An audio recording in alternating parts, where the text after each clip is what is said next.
আসসালামু আলাইকুম ওরহমাতুল্লাহ। Solar panel হতে উৎপাদিত ডিসি বিদ্যুৎ যদি ডিসি লোডে ব্যবহার করা হয় কি সুবিধা অসুবিধা পাওয়া যাবে, আর সোলার প্যানেল হতে উৎপাদিত ডিসি বিদ্যুৎ যদি এসি লোড চালানো হয় কি সুবিধা অসুবিধা পাওয়া যাবে, আমি তুলনামূলক পার্থক্য দেখাবো। প্রথমে সোলার প্যানেল হতে উৎপাদিত ডিসি বিদ্যুৎ যদি ডিসি লোডে ব্যবহার করা হয় কি সুবিধা অসুবিধা পাওয়া যাবে সেটি দেখাবো। আমরা জানি সোলার প্যানেল হতে উৎপাদিত ডিসি বিদ্যুৎ চার্জ কন্ট্রোলারের মাধ্যমে এই ব্যাটারিতে ডিসিভাবে সংরক্ষণ হয়, অর্থাৎ ব্যাটারি ডিসি ভোল্টেজ সংরক্ষণ করে। এই ব্যাটারি হতে ডিসি লোডগুলো চললে কি সুবিধা পাওয়া যায়। 1 নম্বর, প্রথমত যেহেতু ডিসি লোড চলে আলাদাভাবে ইনভার্টারের প্রয়োজন হয় না। এই চার্জ কন্ট্রোলার হতে ডিসি লোড চালানো যায়, ডিসি ফ্যান চালানো যায়, ডিসি লাইট জ্বালানো যায়, অর্থাৎ বাড়ির ব্যবহৃত যদি ব্যাটারি 12 ভোল্ট হয় 12 ভোল্টের ডিসি লোডগুলো চালানোর সুবিধা পাওয়া যায়। 2 নম্বর সুবিধা, যেহেতু লোডগুলো ডিসি এবং ব্যাটারির ডিসি ভোল্টেজ সংরক্ষণ করে, এই ব্যাটারির উপরে প্রেশার অর্থাৎ চাপ কম থাকে, একটা ব্যাটারি দীর্ঘদিন ব্যবহার করা যায়। 3 নম্বর সুবিধা, ব্যাটারির মাধ্যমে ডিসি লোড চললে দীর্ঘ সময় ব্যাকআপ পাওয়া যায়। তবে কত সময় ব্যাকআপ পাওয়া যাবে সেটি নির্ভর করে বাড়ির ব্যবহৃত লোডের পরিমাণ এবং ব্যাটারির সাইজের উপরে, অর্থাৎ ব্যাটারি ক্ষমতার উপরে। যদি বাড়ির লোড কম থাকে এবং ব্যাটারি ক্ষমতা বেশি থাকে দীর্ঘ সময় ব্যাকআপ পাওয়া যায়, অর্থাৎ নির্বিচ্ছিন্ন বিদ্যুৎ পাওয়া যায়।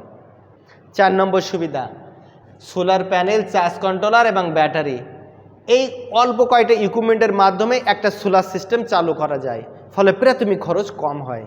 এর অসুবিধা সমূহ, 1 নম্বর, যেহেতু বাড়ির লোডগুলো এসি লোড, একটা ফ্যান, একটা লাইট, এই ধরনের লোড চালানোর সুযোগ থাকে না। 2 নম্বর সমস্যা, আলাদাভাবে ওয়ারিং করতে হয়, আলাদা ডিসি লাইট, ডিসি ফ্যান চালানোর জন্য আলাদাভাবে ওয়ারিং করে সেখানে কানেকশন করতে হয়, অর্থাৎ এসি লোডের ওয়ারিং আলাদা থাকে, ডিসি লোডের ওয়ারিং আলাদা থাকতে হবে, এজন্য খরচ বৃদ্ধি পায়। 3 নম্বর অসুবিধা, যেহেতু ডিসি হতে শুধু ডিসি মাত্র লোড চলে, বড় বড় লোডগুলো চালানো যায় না। যেহেতু ব্যাটারি হতে ডিসি ভোল্টেজ পাওয়া যায় এবং 12 ভোল্ট বা 24 ভোল্ট পাওয়া যায়, অনেক দূরত্বে ব্যবহার করা যায় না, দূরত্ব বৃদ্ধি পেলে ভোল্টেজ ড্রপ বৃদ্ধি পায়। সোলার হতে উৎপাদিত বিদ্যুৎ এসি লোডে চালালে কি সুবিধা অসুবিধা পাওয়া যায় সেটি জানাবো। সোলার প্যানেল হতে উৎপাদিত বিদ্যুৎ চার্জ কন্ট্রোলারের মাধ্যমে ব্যাটারি চার্জ হয়। এই ব্যাটারির সাথে আলাদাভাবে একটি সোলার আইপিএস বা সোলার ইনভার্টার ব্যবহার করা হয়। যখন সোলার আইপিএস বা সোলার ইনভার্টার ব্যবহার করা হয় বাড়ির ব্যবহৃত এসি লোডগুলো চালানো যায়। তবে কি পরিমাণ লোড চলবে সেটা নির্ভর করে এই সোলার আইপিএস এবং ব্যাটারির ক্ষমতার উপরে। বাড়ির বেশি লোড চালাতে চাইলে আইপিএসের ক্ষমতা বেশি হতে হবে, ব্যাটারির ক্ষমতাও বেশি হতে হবে। যেহেতু আইপিএসের মাধ্যমে এসি বিদ্যুৎ উৎপাদন করে আলাদাভাবে ওয়ারিং করার প্রয়োজন হয় না, বাড়ির ব্যবহৃত লোডের সাথে এই আইপিএস কানেকশন করা যায়। আরেকটি বিশেষ সুবিধা, বাড়িতে যখন বিদ্যুৎ থাকে বিদ্যুতের মাধ্যমে বাড়ির এসি লোডগুলো চলে। যখন বিদ্যুৎ থাকবে না তখন এই ব্যাটারি হতে ব্যাকআপের মাধ্যমে সোলার আইপিএস বাড়ির ব্যবহৃত এসি লোডগুলো চালাতে পারে। এই সিস্টেমের সবচেয়ে বড় সুবিধা, নিরবিচ্ছিন্ন বিদ্যুৎ পাওয়া যায়। কতক্ষণ নিরবিচ্ছিন্ন বিদ্যুৎ পাওয়া যায়? যতক্ষণ পর্যন্ত এই ব্যাটারির ব্যাকআপ থাকে। যেমন স্বাভাবিকভাবে বাড়ির বিদ্যুতের মাধ্যমে এসি লোডগুলো চলে, যদি বিদ্যুৎ চলে যায় এই ব্যাটারির মাধ্যমে ব্যাকআপ পাওয়া যায়। যদি ব্যাটারির ক্ষমতা বেশি থাকে দীর্ঘ সময় ব্যাকআপ পাওয়া যায়। 1 ঘন্টা বা 2 ঘন্টা বিদ্যুৎ অফ থাকলেও এই ব্যাটারি হতে ব্যাকআপ নিয়ে বাড়ির এসি লোডগুলো চালানোর সুবিধা পাওয়া যায়। যদি দিনের বেলা বিদ্যুৎ চলে যায় এই সোলার প্যানেলের মাধ্যমে চার্জ কন্ট্রোলার হয়, সোলার আইপিএসের মাধ্যমে ব্যাটারি চার্জ হতে থাকে। বর্তমানে এই সিস্টেমে একটি বিশেষ সুবিধা কি, আলাদাভাবে চার্জ কন্ট্রোলার ব্যবহার করার প্রয়োজন হয় না। সরাসরি এই চার্জ কন্ট্রোলারের পরিবর্তে এই ডিসি বিদ্যুৎ সোলার আইপিএসে কানেকশন করা হয়। সোলার আইপিএসের ভিতরেই চার্জ কন্ট্রোলার থাকে।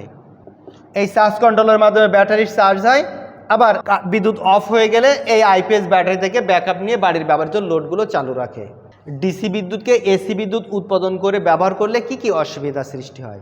1 নম্বর অসুবিধা, যেহেতু আইপিএস ডিসিকে এসি ভোল্টেজে রূপান্তর করে এই ব্যাটারির উপরে একটা প্রচণ্ড চাপ থাকে, মানে বেশি প্রেশার থাকে, ব্যাটারি আয়ুষ্কাল কম হয়। একটা ব্যাটারি দীর্ঘ সময় ব্যবহার করা যায় না, একটা নির্দিষ্ট সময় পর ব্যাটারি পরিবর্তন করা প্রয়োজন হয়, তখন ব্যাটারি বাবদ খরচ বৃদ্ধি পায়। যখন ডিসি বিদ্যুৎকে এসি বিদ্যুতে রূপান্তর করা হয় তখন ব্যাটারির ক্ষমতা বেশি রাখতে হয়, সোলার প্যানেলের ক্ষমতাও বেশি রাখতে হয়, প্রাথমিক খরচ বেশি হয়। সোলার প্যানেল হতে এসি বিদ্যুৎ ও ডিসি বিদ্যুৎ ব্যবহারের সুবিধা অসুবিধা আলোচনা করছি। ভিডিওটি ভালো লাগলে লাইক করবেন। ভিডিও সম্পর্কে আপনার কোনো মতামত থাকলে কমেন্টে লিখবেন, আমি উত্তর দেওয়ার চেষ্টা করব। আবার দেখা হবে। আল্লাহ হাফেজ। আসসালামু আলাইকুম ওয়া রাহমাতুল্লাহ।